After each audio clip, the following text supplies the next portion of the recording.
Good morning students, कैसे हो आप सब और कैसी चल रही है आपकी स्टडी।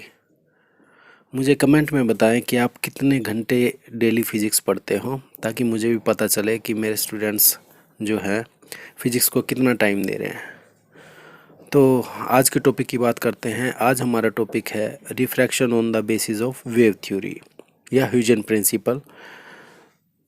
देखिए टॉपिक के अंदर इन फिगर 6F.5 इस फिगर को देखिए। यहाँ पे एक वेव फ्रंट आ रही है जिसको हमने ए बी से रिप्रेजेंट किया है। जो एक्स वाई है वो सरफेस है जो दो मीडियम को सेपरेट करती है। ऊपर एयर मीडियम है और नीचे डेंसर मीडियम है।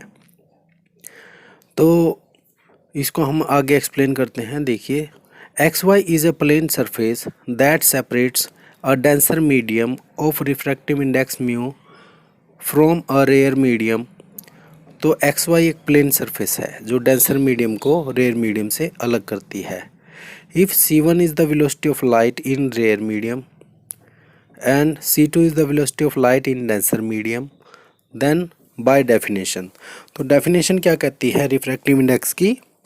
Speed of light in first medium upon में speed of light in second medium. तो C1 अपॉन C2 आ जाएगा हमारे पास। इसे हम इक्वेशन नंबर 4 से डिनोट कर देते हैं।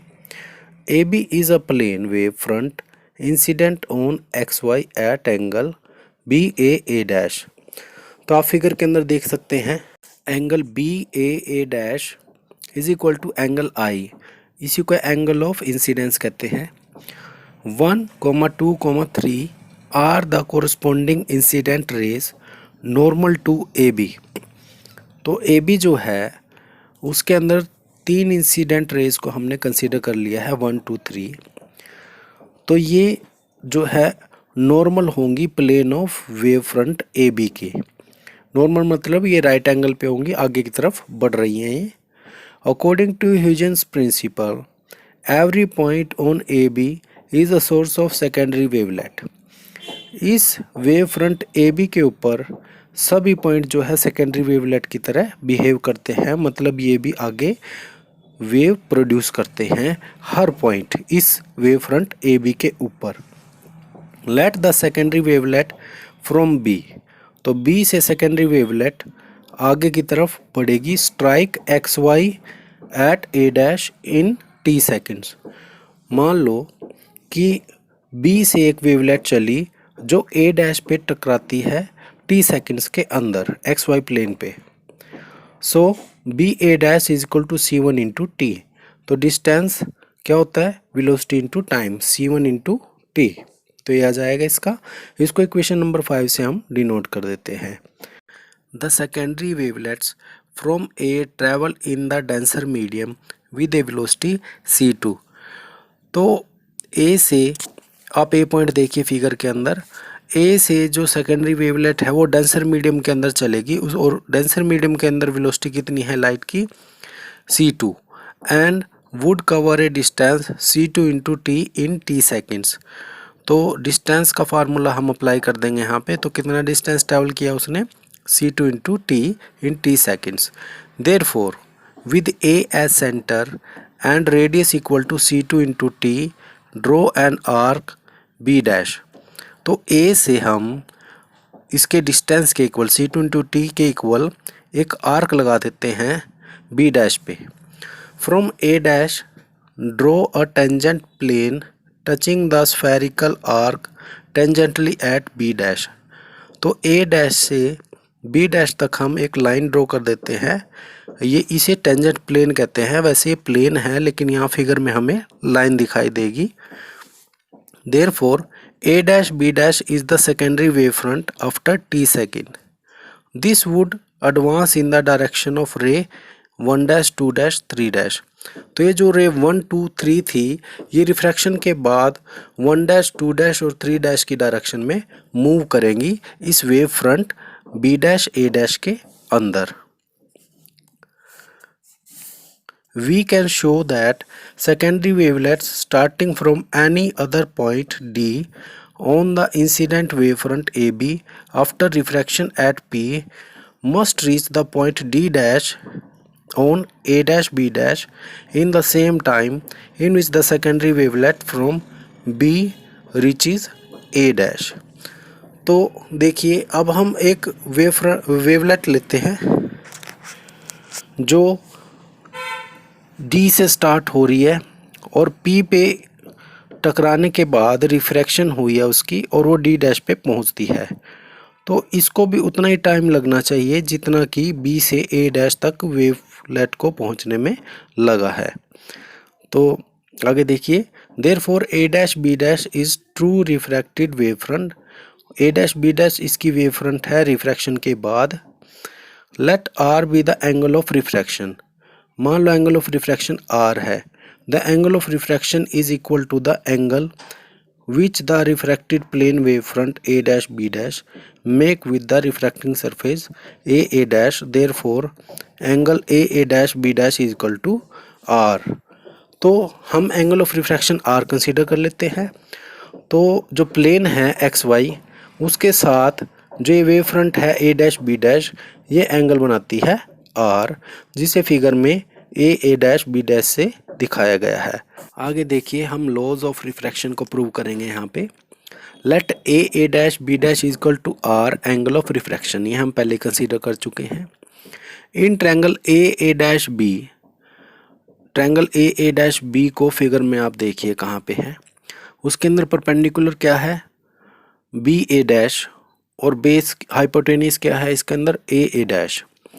तो अगर हम साइन का फॉर्मूला लगाते हैं, sine I is equal to क्या आएगा BA डैश अपॉन में A dash, perpendicular upon hypotenuse. और BA डैश की क्या वैल्यू थी C1T और A dash as it is रखेंगे। अब दूसरी ट्रायंगल देखिए, in triangle A dash B dash, तो साइन R कितना आएगा इसके अंदर परपेंडिकुलर अपॉन हाइपोटेनियस, और परपेंडिकुलर कितना है इसका AB डैश और हाइपोटेनियस कितनी है इसकी A डैश। तो AB डैश की वैल्यू कितनी है C2 × T। ये हम पीछे टॉपिक में निकाल चुके हैं, इसको देखिए ध्यान से। आगे अगर हम साइन आई अपॉन साइन R निकालते हैं तो वो जो है T अपॉन में A डैश दोनों के कैंसिल आउट हो जाएंगे, हमारे पास बचेगा C1 अपॉन में C2, और यही क्या था रिफ्रैक्टिव इंडेक्स। आप फोर्थ इक्वेशन को देख सकते हैं, तो ये रिफ्रैक्टिव इंडेक्स आ जाता है हमारे पास। और यही क्या है Snell's law, which prove Snell's law of refraction. Sine of angle of incidence upon में sine of angle of refraction is equal to the refractive index और कांस्टेंट।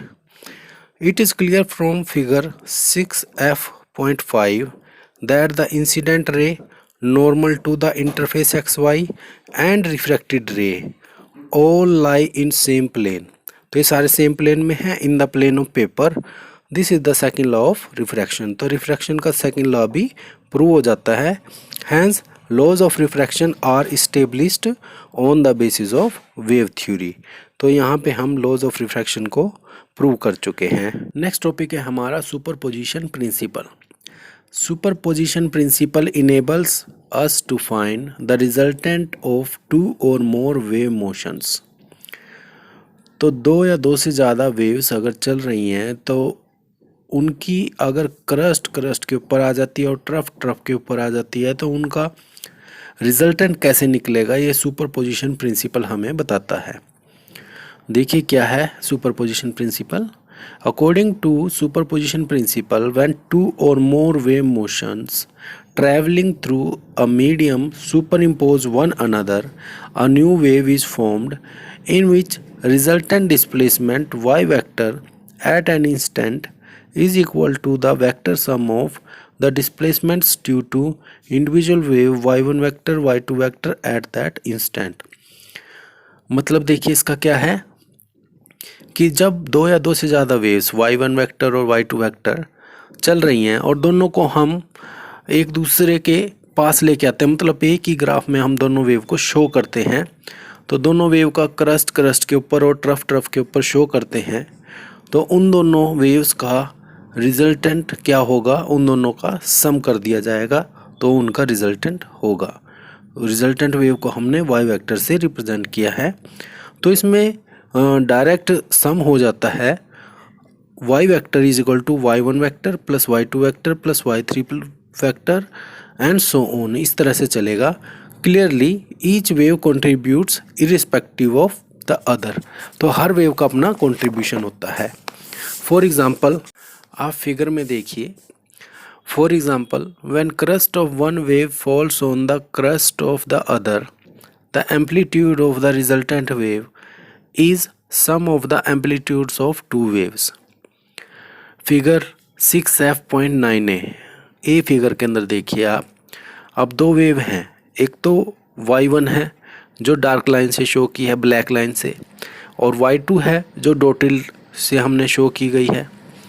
तो इन दोनों का अगर सम करते हैं तो दोनों के एम्पलीट्यूड क्या हो जाएंगे, ऐड हो जाएंगे। दोनों की हाइट मिलके एक सिंगल अगर रिजल्टेंट बनेगा, तो सिंगल रिजल्टेंट वेव को हमने रेड लाइन से शो किया है जो कि y है।